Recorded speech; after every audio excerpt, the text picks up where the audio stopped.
All right, so today we're gonna dive into something pretty interesting, I think. Yeah. We've been looking at a lot of these, kind of rising political figures, and there's one in particular, Senator John Fetterman, Yeah. who, well, first of all, I mean, just his look is so different, right? Yeah. He stands out. He stands out. He's 6'8". Right. And the tattoos. Tattoos. I mean, really interesting background as mayor of Braddock, Pennsylvania, this town that That a lot of people hadn't really heard of before. hadn't really heard of before, and had really faced some tough times, right? Yeah. Economically, for sure. Economically, and so he's kind of get this really different background, Mm-hmm. and he's now a senator, and so we wanted to kind of look at, given where the Democratic Party is at right now, Yeah. and the challenges that they're facing, It's a good time could this guy be to consider that. the future of the party? Could he be the hope? The hope. Yeah. So we've got quite a bit of material actually on Well, yeah, we do. on him and on kind of this broader question. Yeah. So yeah, like where should we begin, I guess? Well, I think it makes sense to kind of start by laying out, what are some of the big challenges that the Democrats are up against right now. Okay. Yeah. All right, that's fair. Yeah. I mean, I think one of the things that jumps out from all of this stuff we've got Yeah. is the issue of voter engagement. Yeah. Um, you know, it seems like there is a sense of apathy, maybe. Yeah. And even more than apathy, like Okay. a real distrust, I think, Oh, okay. with the party establishment Yeah, and the direction of the country. that comes through. And, we've got some pretty specific data points that kind of back that up. Yeah. One interesting thing is just looking at, Pennsylvania, where Fetterman is from. Right, his home state. Yeah. There's this idea that it's actually kind of becoming a Republican state now, Oh, wow. and that's huge, right? Because it's always been such a swing state, Yeah, a key battleground. battleground state.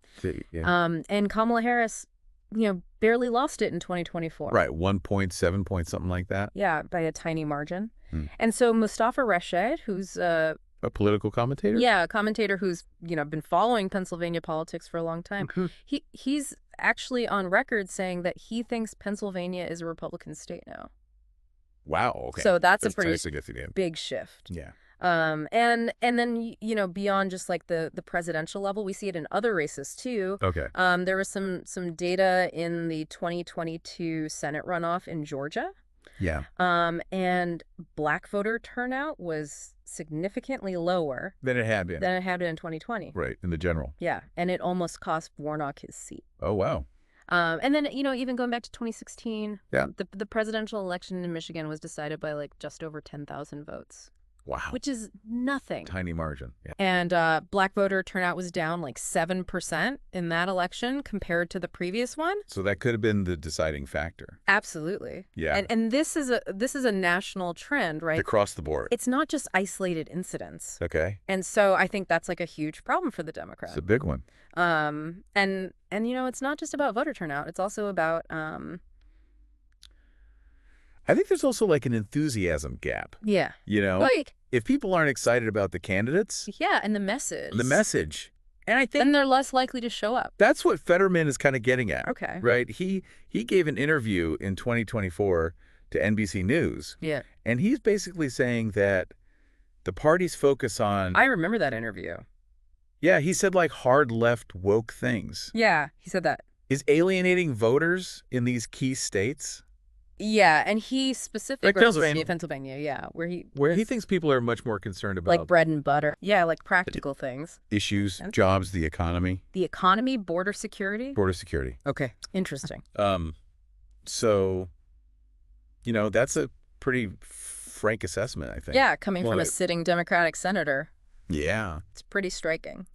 So that's voter engagement. Okay. I think the other big thing is, Well, there's this whole leadership question, right? this leadership Vacuum, some are calling it. vacuum. Yeah. The age of Biden and Pelosi and Schumer It keeps coming up. keeps coming up. Right. Like, are they the right people to lead the party into the future? Are they out of touch? Yeah. And, after 2024, There was a real there was this push push for 'em. from the younger generation Yeah. of Democrats Especially kind of shake things up. to shake things up.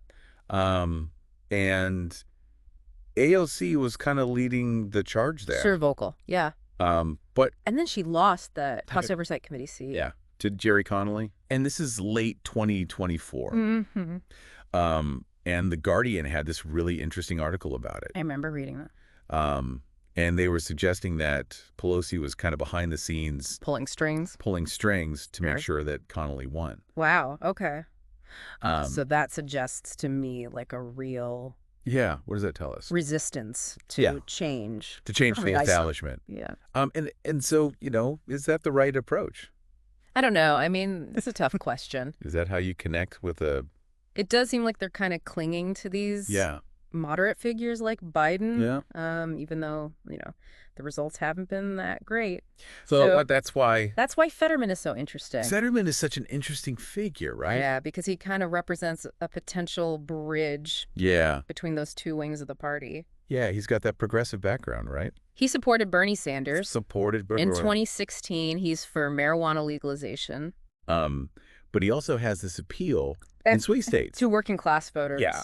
And he's not afraid to kind of chart his own path. Yeah, he's kind of his own guy. There was this post on X by Yeah. Dan Stewart 6 back in 2025 I remember that one. where he was comparing Fetterman's Yeah. independent streak to Schumer's. Yeah, and it was pretty striking. Yeah. And then the third challenge that we identified It's a disconnect, right? between Everyday the Americans. Democratic Party Yeah. and everyday Americans. And this is where, some of the economic data is really alarming. It's pretty stark, yeah. Just the gap In wealth. in wealth between Black and white families. black and white families. The median black household wealth In 2019 was was like $24,000 $24,000 compared to $188,000. for white families. So white families, that's That's a massive difference. a huge gap. And, Biden's American Rescue Plan Need help? did help to reduce black poverty. They said by like 20%. 20%, which is That's significant. not insignificant, Yeah. but it was kind of seen as a Band-Aid. A temporary fix. Right. Yeah. And then there is proposals like baby bonds and reparations Yeah. that have a lot of support among Black Democrat. black Democrats. There was a YouGov poll in 2021 Yeah. that showed like 77% support. Among black Democrats. Yeah. And those have not really gone anywhere. They've been kind of sidelined Yeah. in the broader Democratic agenda. And then, you have the failures on criminal justice reform. The George Floyd. The George Floyd Justice and Policing Act. Yeah. Just kind of stalled out. Yeah. And voting rights. Voting rights with the John Lewis. John Lewis Voting Rights Advancement Act. That was blocked by the filibuster. Yeah. And then all these GOP-led state laws. They're making it harder to vote. Making it harder to vote. Yeah. So So you've got this kind of sense of disillusionment. disillusionment, yeah, Mhm. especially among younger voters. Yeah. And minority communities. Yeah. And this is where I think Fetterman's positions on some of these things are really interesting. Okay. He's been a vocal advocate for universal health care. Since his lieutenant governor campaign. Yeah, since 2018. In 2018. And then as mayor of Braddock, he was really focused on criminal justice reform. Especially clemency. Yeah. Yeah. So he's been talking about these issues for a while. Yeah. So Maybe we should dig into yeah, Fetterman's story a little bit his story. more. Yeah. Because it is pretty remarkable fascinating how to he read. went from Braddock to the Senate. The Senate. Yeah. So Braddock was this town that was really struggling, Yeah, I mean, economically devastated. steel industry left. Yeah. And He was really in a bad place. yeah, and he moved there in 2001 Through America. for AmeriCorps. Which is not the typical path for someone with a Harvard degree. Not at all. Yeah. And he started working with at-risk youth, Mentoring them. mentoring them. Yeah. And then And then he runs for mayor runs for mayor in 2005. and wins by 1 vote. 1 vote. It's Incredible lardy. close race. I know. And And he really focused on trying to revitalize revitalize the town. the town. Yeah. He started these community gardens and Art project. art projects and tried to bring in some Economic development. economic development. Yeah. But he did face some criticism. yeah, some people said that he was more focused on symbolic gestures The natural. than substance. Russian. And then there was that incident in 2013 with the black jogger. Yeah, that was And brought up a lot. brought up a lot by his critics. Yeah. You know. He was cleared of any wrongdoing. Yeah, he was clear. But it's still something that people People talk about. talk about. Yeah.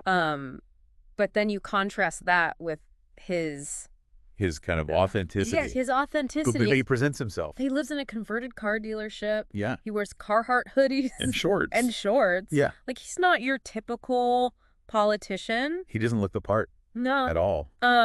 And that clearly resonated with voters It did. when he ran for lieutenant governor In 2018, in 2018. Yeah. he won a 5-way primary. Yeah, with like 38% of the vote, Yeah. which is pretty impressive. And his platform was pretty progressive. Marijuana legalization. Yeah. $15 minimum wage. Mm-hmm.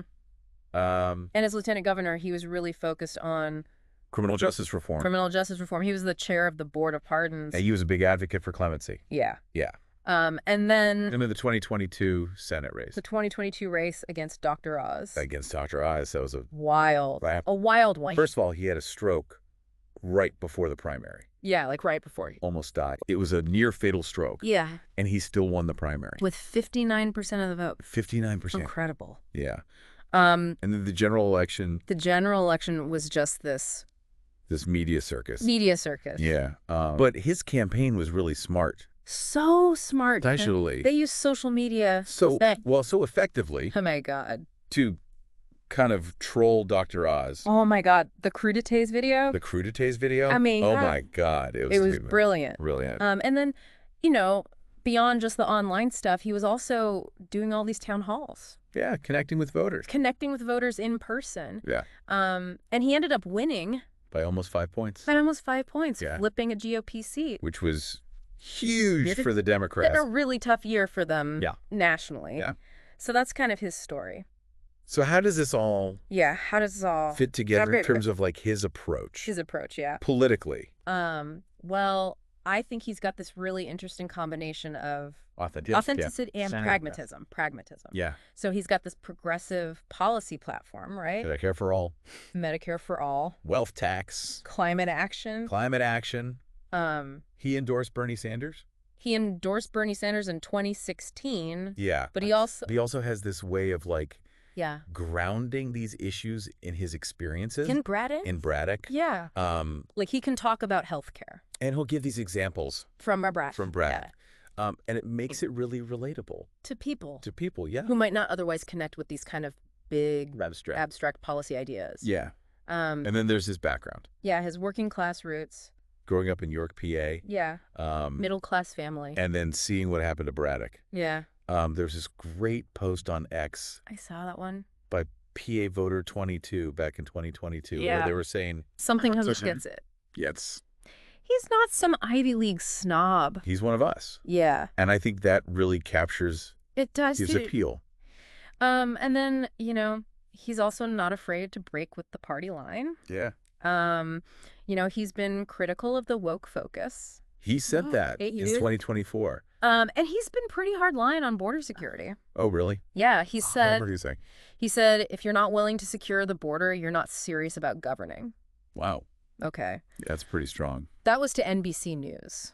Interesting. And that's not really The typical Democratic the typical Democratic talking point. position, yeah. Yeah. So he's kind of carving out his own space. Yeah. And it seems to be working. Yeah. In 2022. He won a majority of voters under 45. Yeah. Exit polls show that. But he also did really well In rural counties in those rural counties that that Trump had won Trump had won. by huge margins. Like double digits. And then, he's also very open about his personal life, Yeah. talking about his stroke recovery. And his family's reliance on food stamps. Yeah. And I think that Yeah. makes him seem human, Human. right? Relatable. Relatable. Yeah. Jessica Taylor from NPR, she wrote this piece in 2023. I think I read that. And she basically said that Fetterman's superpower It's his authenticity. is his authenticity. Yeah. And that voters feel like they know him. They can trust him. They can trust him. Yeah. And And that trust kind of cuts through all the the partisan noise. partisan noise. Yeah. Yeah. And so this all kind of ties into this idea of him being, A voice for the disenfranchised. yeah. Yeah. He's been a big advocate for marginalized communities. LGBTQ plus rights. Yeah. He actually officiated a same-sex marriage back in 2013. Oh, wow. Um, And he's spoken out a lot about racial justice. racial justice. And I think his tattoos are really interesting. They're like They're a symbol of his commitment to these issues. he has the dates. Yeah, the dates of People who were killed people who were killed in Braddock in Braddock while he was mayor. while he was mayor. As a powerful Yeah, it's a reminder of, a reminder, you know, the lives that were lost to violence, and poverty. poverty, And and he's really popular with younger voters. so popular. There was a YouGov poll in 2023 Yeah, that found that 68% of Democrats under 30 have a favorable view of her. a favorable view of him. Compared to 52% for Biden. Wow. Yeah, So he's really tapping into something. he's doing something right. Yeah. So we've talked about his background, His approach. his approach, Yeah. but what about some specific moments Moments that really stand out in his career in his career. Yeah. that kind of Exemplify. exemplify his potential? Class potential, yeah. So one that our sources highlight is this speech he gave in 2019 on economic inequality. Yeah, I remember reading about that. It was in Pittsburgh, and Yeah. he was speaking to this really diverse crowd. Union workers, activists, students. Yeah. Like a real cross-section. On the community. Yeah. And he talked about, You know, billionaires paying less in taxes than teachers. than teachers. The gap in CEO pay. CEO pay versus, Is worker pay. yeah, it was like 300 times 300 times. what the average worker makes. It's insane. And he tied it all back It's to very insane. his experiences in Braddock. In Braddock. You know, talking about how the median household income, there was only $24,000. Yeah. How people were struggling to afford health care. Uh-huh. You know, working parents were having to Skip meals. skip meals so their kids could eat. Yeah, it was really Powerful stuff. powerful. And it went viral Like over 500,000 views on YouTube in a week. in a week. Mm. Wow. Yeah. So clearly it resonated. Resonated. With a lot of people. There's this one post on X from Steel City Mom I think I saw that. from 2019, and yeah. she's like, finally a Democrat who gets what we're going through. Yeah. So that kind of speaks to So it speaks to that feeling of disconnection. this connection that we were talking about earlier. Yeah. And then, And then there's the Workforce Rebuild Act yeah. that he got passed in 2023 So this was $500 million for job training. for job training That's the- programs in distressed communities. in distressed communities. Yeah. And this was a bipartisan effort. He worked with Bob Casey He was a Democrat, and J.D. Vance, Republican. Republican. Wow. And they were able to Secure these grants, grants for vocational training apprenticeships. community college partnerships Yeah. And the goal is to create 50,000 jobs in 5 years. in 5 years. That's ambitious. And, you know, there's definitely resistance. From fiscal conservatives Yeah. But he was able to kind of frame it. as a win-win. Yeah. He told CNN, He said, this isn't about left or right. It's about giving people a shot at a decent life. that's a good line. And it passed the Senate, 62 to 38. 62 to 38. Pretty decisive. Yeah. And, you know, he was very clear about Personal connection, his personal connection to this issue. he said. He said, I've seen too many kids in Braddock with no path forward. This is for them. So that's That's pretty powerful. the real example of him Telling his- putting his words into action. Yeah. And then there was the train derailment Oh, yeah, in East Palestine in East Palestine, Ohio. in 2023. This was a huge deal It was a big deal. because it was right on the border with Pennsylvania. Yeah. And there were all these toxic chemicals. Toxic chemicals that spilled. Yeah. And Fetterman was Fetterman was right there. like right on the scene. He went to the affected communities. He met with residents. The residents. Yeah. He pushed for federal aid And he secured $100 million. for cleanup and healthcare. Yeah. And he also held hearings. Yeah, as part of the Senate Environment Committee. Yeah. Um, And he really grilled the Norfolk Southern executives. oh, yeah. He said, you poison these people's lives, own it. Wow. And he got a lot of praise for that, Even from Republicans. even from Republicans. Mike DeWine, the governor of Ohio, He called Fetterman a partner a partner in getting this done. in getting this done. Yeah. So So this shows that he can he can respond to a crisis, respond to a crisis. Uh, He's not afraid to hold people accountable. hold people accountable And he can work across the aisle. across the aisle. Yeah. So what does this all mean for the Democratic Party? Yeah. Is he the future? Is he the hope? The hope. Well, he's definitely got some things going for him. He does. He He's seems to be like igniting reigniting enthusiasm, enthusiasm among voters. especially younger voters. Yeah. Yeah. You know, we talked about that YouGov poll Yeah. where he was way more popular than Biden among Democrats under 30. Yeah. And his policy proposals are resonating. Student debt release. Student debt relief. Green New Deal. Green New Deal. And he's really good at using Social media. to get his message out. Memes. Memes. Viral videos. Viral videos. Yeah. Um, And he's also bringing back Rust Belt voters. Rust Belt voters. He won those rural counties in PA Yeah. that That Trump had won. Trump had dominated. Yeah. In his victory speech in 2022. He said this campaign, He said this campaign was for the forgotten communities. we're bringing them back into the fold. We're bringing them back into the fold. That's a powerful message. It is. Yeah. And Jessica Taylor from NPR, Yeah. she said that Fetterman has this rare ability to speak to both Urban progressives. urban progressives and Rural moderates. rural moderates. And that's the kind of coalition Yeah, that's what the Democrats need that Democrats need to win. to win back those swing states. Yeah. And he's not just talking about these issues. He's actually Yeah. getting things done Like that $500 million for job training, for job training. Yeah. And he's still pushing for healthcare reform, healthcare reform. Medicare for all. Medicare for all, he said in a Senate hearing in 2023. What did he say? Healthcare isn't a privilege, it's a right. Yeah, And he's willing to work with Republicans. with Republicans Yeah. like J.D. Vance. J.D. Vance. And Has he taken this? tougher stance on border security.